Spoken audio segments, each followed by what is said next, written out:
깨닫고 깨달음 세계에 사는 삶. 깨닫고 깨달음 세계에 사는 삶. 깨달음, 깨달음 세계, 이런 얘기를 하면은 우리가 이제 조금 세상과 동떨어진 얘기처럼 들릴 수도 있고, 또는 너무 먼 얘기처럼 들릴 수도 있습니다. 남의 나라 얘기처럼 들릴 수도 있고, 나랑 상관없는 얘기처럼 들릴 수도 있어요. 그리고 이제 현실과 동떨어진 현실 회피적인 얘기로 들릴 수도 있습니다. 근데 절대 그렇지 않습니다. 다 그거는 오해고요. 실제로 그런 삶을 살아보지 않아서 그런 오해가 있고 오해가 생기고, 그 다음에 이제 실제로 그런 삶을 살아본 사람을 만나보지 않거나 실제로 그런 삶을 살고 있는 사람과 얘기를 하지 않아서 그런 오해가 생길 수 있습니다. 또는 경전의 말씀만 듣고 배우고 읽고 했는데 아직 깨닫지를 못해서 그 말 뜻만 따라가서 그렇게 오해를 할 수도 있고,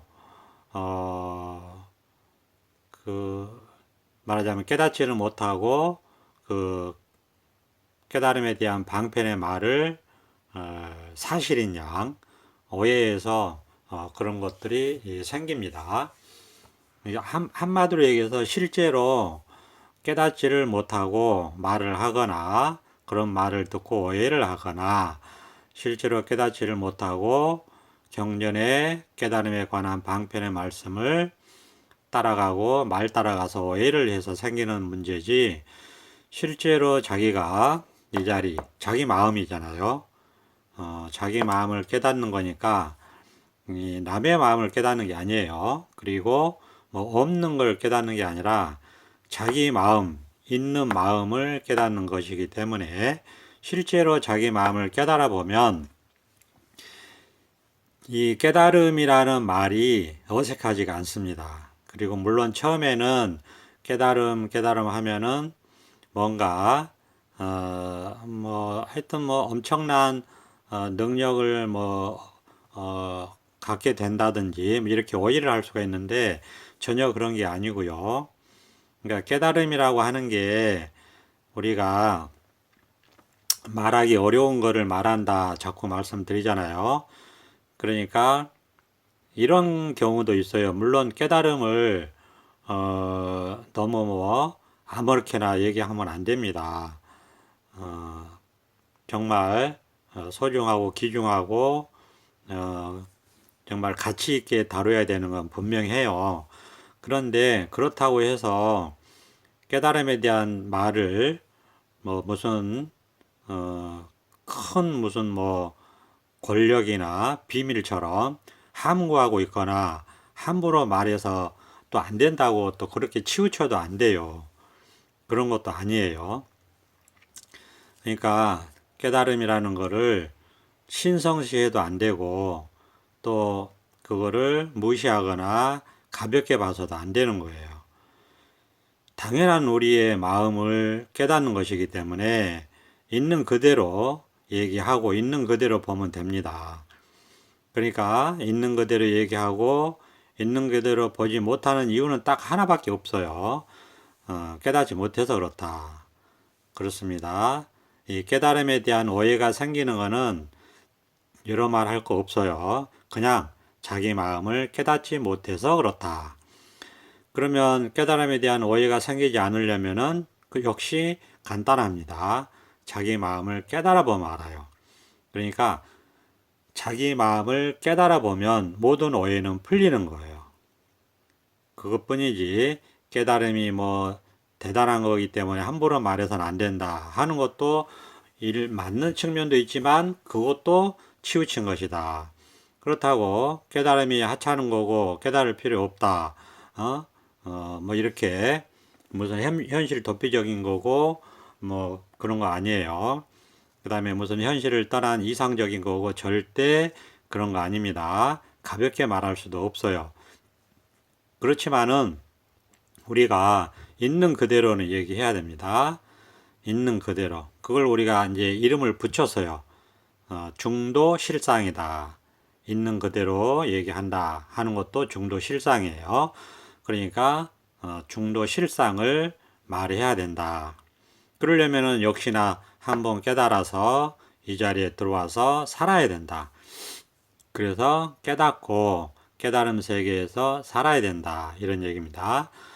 그런데 우리가 이제 문득 자기 마음을 깨닫게 되면은 이 깨달음 세계에 들어와서 살게 되는데 여기서 사는 사람 입장에서는 계속 말씀드리지만 그냥 하여튼 무수한 측면이 있는데요.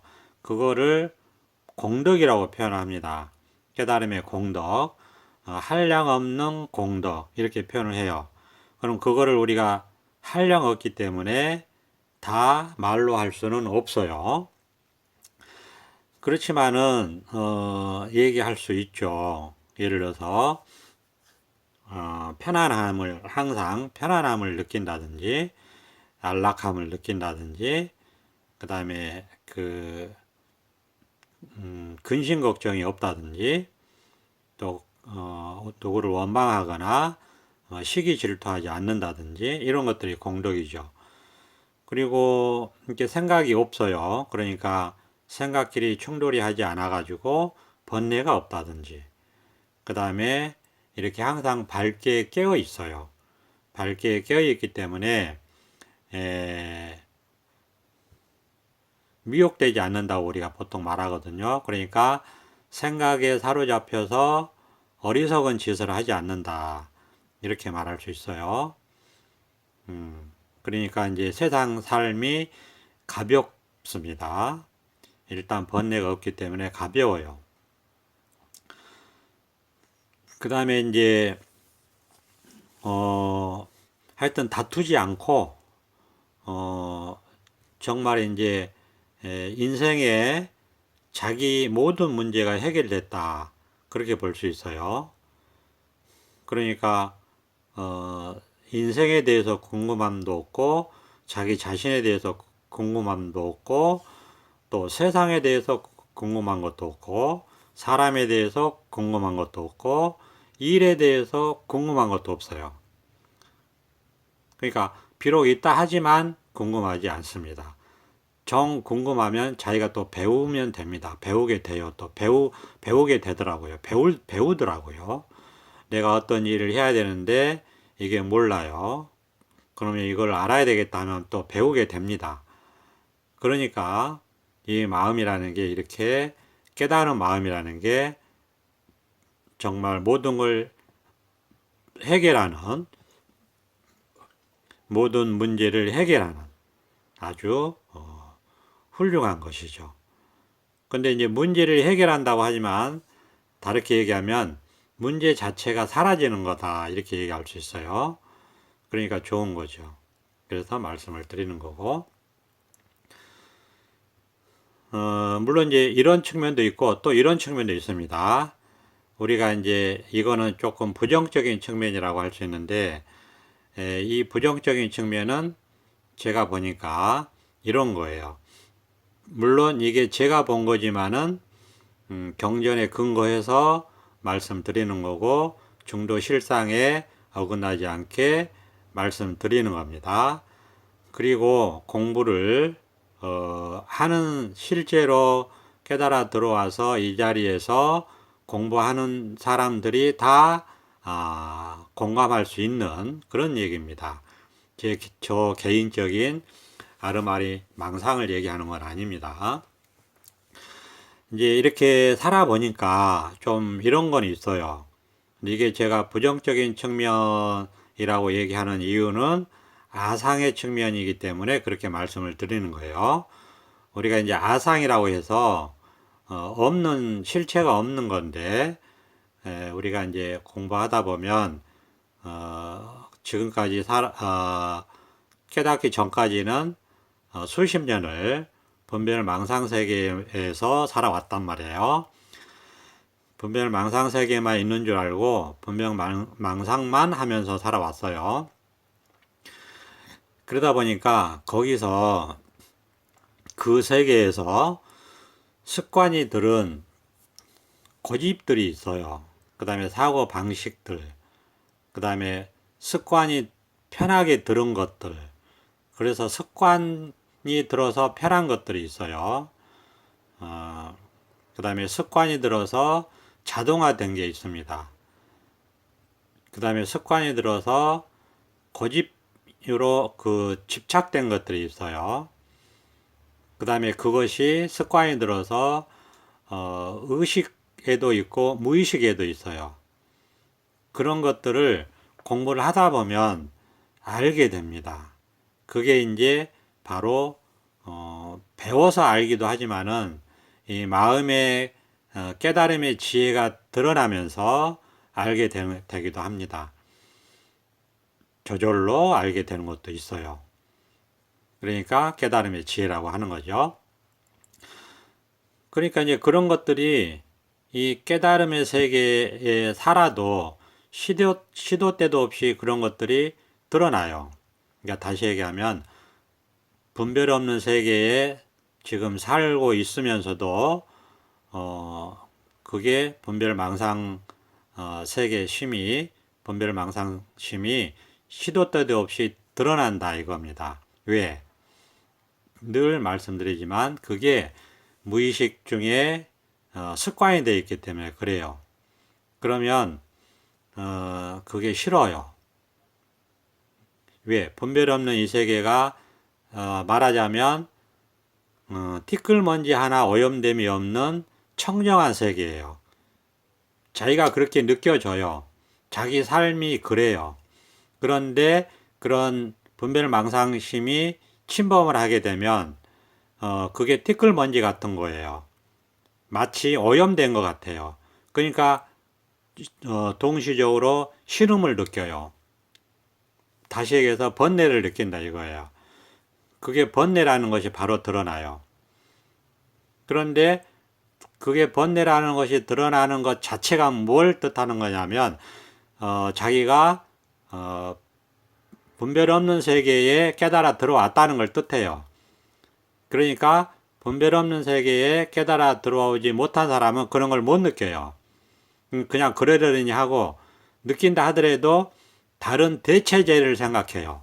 그걸 분별로서 생각합니다. 나쁜 생각이 들어오면 좋은 생각으로 바꾼다든지 정말 힘든 일이 있으면 술을 먹고 그거를 잊어버린다든지 담배를 피워서 그 순간에 스트레스 해소를 한다든지 술을 담배를 못한 사람은 막 수다를 떤다든지 아니면 어쨌거나 여행을 간다든지 아니면 어쨌거나 그거를 스트레스를 해소하기 위해서 다른 방법을 찾아요. 그게 중생세계의 해결 방법이에요. 근데 그게 끝나지 않아요. 평생 그렇게 해도 끝나지 않아요. 거기에 미치는 게 아니고 거기에서 끝나는 게 아니고 그걸로 인해서 업이 생기고 그게 반복되고 그게 헤어나지를 못합니다. 그래서 우리가 이 깨달음 공부를 해서 이 깨달음 세계에 들어오라고 얘기를 하는 거고 그게 그렇게 다 밝혀져 있기 때문에 우리가 그것도 남의 마음이 아니고 자기 마음을 깨달으면 되니까 자기 마음을 깨달아서 그런 분별 망상 세계에서 벗어나서 이 분별 없는 세계, 번뇌 없는 세계에서 한번 살으라고 얘기하는 거예요. 죽을 때까지 편하게 살으라고. 그것뿐입니다. 그래서 이제 자기 마음을 깨달아서 이 번뇌 없는 세계에 들어와 산단 말이에요. 근데 계속 지금 반복된 얘기를 하잖아요. 이 세계에 깨달아 들어와서 살아도 그 분별 망상 세계에 50년을 살았던 그 습관이라는 게 있단 말이에요. 그거는 무시를 못해요. 그 습관이라는 거는 그 마음이 형성된 거예요. 마음에서 형성된 거. 마음은 옳고 좋고 싫고를 분별을 못해요. 마음은 집착이냐 무집착이냐만 따지는 거예요. 집착하면 그런 게 있는 줄 알고 집착하지 않으면 없는 줄 알아요. 마음은 그래요. 근데 이 마음이라는 건 우리 본 바탕 마음은 그렇다는 거예요. 본 바탕 마음은 이진법이라고 제가 얘기했는데, 이진법이라는 거는 뭐냐면 컴퓨터가 이진법으로 되어 있어요. 모든 것을 이진법으로 다 해결합니다. 그러니까 0 아니면 1이에요. 이진법은 0과 1로만 모든 수를 표현하는 거예요. 0과 1로만 모든 수를 표현하는 거. 그게 이진법이에요. 그러니까 마음은 이진법과 같아요. 비유입니다. 그래서 0 없거나 1 집착 있거나 그 둘 중에 하나예요. 우리 본 마음 바탕이라는 게, 마음의 속성이라는 게. 근데 마음에는 두 가지 측면이 있는데, 하나는 지금처럼 분별 없는 마음, 또 하나는 그 분별심. 그러니까 집착하는 마음에 분별심이 있어요. 그러니까 무집착하는 0, 이진법의 0. 그 다음에 집착하는 일에 분별심이 또 있단 말이에요. 속성을 굳이 우리가 얘기하자면. 그래서 분별심은 좋다, 나쁘다 이런 걸 분별해요. 있다, 없다 이런 걸 분별하고, 옳다, 그러다 이런 걸 분별하고, 그런 것만 분별하는 게 아니고 삼라만상을 분별해요. 마음법을 분별한다 이거예요. 거기서 이제 취사 선택에서 집착이냐 이렇게 되는 거예요. 그러니까 그 집착심이 있단 말이에요. 집착심이. 그러니까 마음은 좋은 거에도 집착하면 번뇌를 느끼고요. 싫은 거에도 집착하지 않으면 번뇌 안 느낍니다. 몰라요, 마음은. 어쨌거나 그러니까 그 50년 동안 집착하고만 살아왔던 그 습관이라는 게 있어요. 형성되어 있다 이거예요. 자기도 모르게. 제가 비유를 하잖아요. 담배 피는 비유도 하고, 우리가 또 한 집에서 한 10년 살다가 이사 가면 자기도 모르게 옛날 집으로 가는 걸 발견하는 경우도 있어요. 가끔 그런 경우도 있잖아요. 그런 것처럼 집착하면 자기도 모르게 그렇게 된단 말이에요. 근데 깨달아 들어온 이 자리에 살은다 하더라도 하루아침에 그 집착심이 사라지지 않아요. 그거는 왜? 수십 년에 걸쳐서 마음에서 집착되어 있는 고정된 관념으로, 사고 방식으로, 자기라고 하는 아상으로 이렇게 집착되어 있기 때문에 그래요. 그거를 벗어나는 공부가 깨달음 후에 공부라는 이름으로 하는 거예요. 근데 또 여기서 이제 문제가 뭐냐면, 그러면 그걸 수행처럼 이렇게 뭘 갈고 닦아서 하느냐, 그런 게 절대 아니에요. 그냥 사는 거예요, 여기서. 그러면 아무것도 안 하냐, 그것도 아니에요. 이 깨달음 세계, 이 세계에서 그냥 이 세계에 관심을 갖고 이 무분별 세계에서 그냥 잘 살아가는 거예요. 집착 없이. 그러니까 오로지 분별심에 끌려가지 않고 사는 것 뿐이에요. 그러니까 말하자면 그 50년 동안 습관화된 분별 집착심이 작용을 한단 말이에요. 응? 시도 때도 없이. 그러니까 그거에 끌려가지 않게 깨어있는 거를 할 뿐이에요. 근데 깨어있는 걸 의식적으로 하는 게 아니고 그냥 깨어있을 뿐이에요. 그러니까 뭐냐면 그냥 마음을 깨닫게 되면 깨어있게 되거든요. 그냥 무의식 중으로도 의식 중으로도 그냥 깨어 있는 거예요. 마음이 원래 깨달아 있는 거예요. 깨달아 있다는 게 깨어 있다는 거예요. 깨어 있기 때문에 분별 집착심에 끌려가는 게 보이는 거예요. 그러니까 안 끌려가는 것 뿐이에요. 그런 세월이 수십 년이 걸린다 이거예요. 그게 공부라는 이름으로 하는 공부예요. 근데 하는 건 없어요. 뭘 하는 게 아니고, 이렇게 깨달아 들어온 이 세계에서 그냥 깨워서 그냥 사는 거예요. 밥 먹고 살고, 잠자고 살고, 일하고 살고. 밥 먹고 사는데 깨어 있는 거고, 잠자고 사는데 깨어 있는 거고, 그 잠자고 사는 데는 이제 그냥 그 깨어 있다 말하기는 어렵죠. 그냥 숙면해서 자는 거니까. 그렇지만은 깨어 있다고 또 할 수도 있어요. 왜? 그런 게 있어요. 그 자고 안 자고에 그 상관이 없거든, 이거는. 그런 분별에 벗어나 있기 때문에 잠자도 깨어 있다라고 말할 수 있어요. 거기에 걸리지 않기 때문에 그런 말을 하는 거예요. 그리고 일하는데 깨어 있고, 그러니까 쉽게 얘기해서 깨달아 있는 마음이 원래 있는데 그걸 모르고 살았다가 이 깨달은 마음을 다시 확인하고 깨닫는 거예요. 그러면 마음을 이 깨달은 마음에 살기 때문에 여기서 삼라만상이 일어나거든요.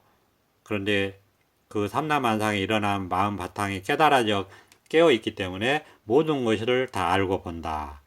그래서 일체 유심조가 된다 이거예요. 일체 유심조가 그래서 된다. 삼라만상이 다 마음에서 일어나고 사라지잖아요. 그거는 들어서도 알 거예요. 교리적으로. 비록 깨닫지 못했다 하더라도. 삼라만상이 마음에서 일어나고 사라지는데 그 마음을 깨달아서요. 그러니까 삼라만상이 마음에서 일어나고 사라지는 것을 그대로 본다. 보는 사람은 없어요. 그냥 본다. 보는 사람 없어요. 말을 그렇게 방편으로 하는 거예요. 그냥 깨어있다. 이렇게 말할 수 있죠. 그러니까 그냥 깨달아 산다. 이렇게만 얘기하는 거예요. 그냥 깨달아 잘 산다. 그냥 깨달아 산다. 그러면서 부정적인 측면이라고 하는 것은 그런 것이다. 아상의 입장에서 아직 여기에 깨달은 세계에서 살아도 분별망상 세계에 50년 동안 살아온 습이 시도 때도 없이 발동을 하기 때문에 그런 게 싫어요. 그런 게 싫다 하는 걸 느낄 뿐이다. 그러면 그런 게 이제 어떻게 되느냐. 점차점차 그런 게 이제 침범을 안 해요. 그런 게 안 일어나, 점차점차. 그러니까 어떻게 된다? 시간이 지날수록 번뇌가 더욱 없어지고, 더 시달리지 않게 되고, 뭐라 하는 거 없지만, 이렇게, 편안하고 좋고, 뭘 하는 거 없지만, 번뇌가 더 없어지고, 더 자유로워지고, 더 걸림 없어지고, 이렇게 된다는 거예요. 그게 이제 시간의 힘이라는 거예요. 이 깨달음 세계에 살아가는 공덕이라는 거예요, 그게.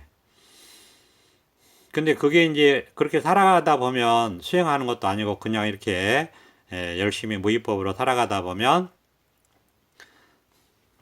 그럼 소위 말해서 완전히 그런 거에서 벗어나는 시간을 경전에서는 법화경에서는 20년을 얘기했다 합니다. 근데 선에서는 30년을 얘기한대요. 근데 그 선에서 30년은 그 꼭 시간의 30년이 아니라고 하더라고요. 그냥 충분히 오랜 세월을 말한다. 이렇게 얘기합니다. 충분히 오랜 세월. 그러니까 한 20년 얘기하는 것 같아요. 그리고 이제 실제적으로 우리가 그 선사나 조사나 그 다음에 선지식들, 그 다음에 뭐 이런 유명한 그 선사들의 말하자면 뒷얘기를 이렇게 들어보면 15년 이상 15년 이상 얘기를 하는 걸로 그렇게 얘기를 하더라고요. 그러니까 이 깨달음 세계에 들어와서 오롯이 여기서 한 15년 이상 살면 정말 경전에서 얘기하듯이 정말 두려움도 없고 정말 열반이다. 정말 해탈 열반이다. 생사적 열반이다. 삶과 죽음을 벗어났다. 정말 무의도인이다. 의지할 데 없는 도인이다. 이런 얘기를 할 수 있다는 거예요. 자기 입에서. 저는 아직 부족합니다. 저는 아직 부족하고 얼마나 복된 소식입니까? 여기서 그래서 보림이란 소리를 한다. 자, 오늘은 여기까지 하겠습니다. 감사합니다. 보선 합장.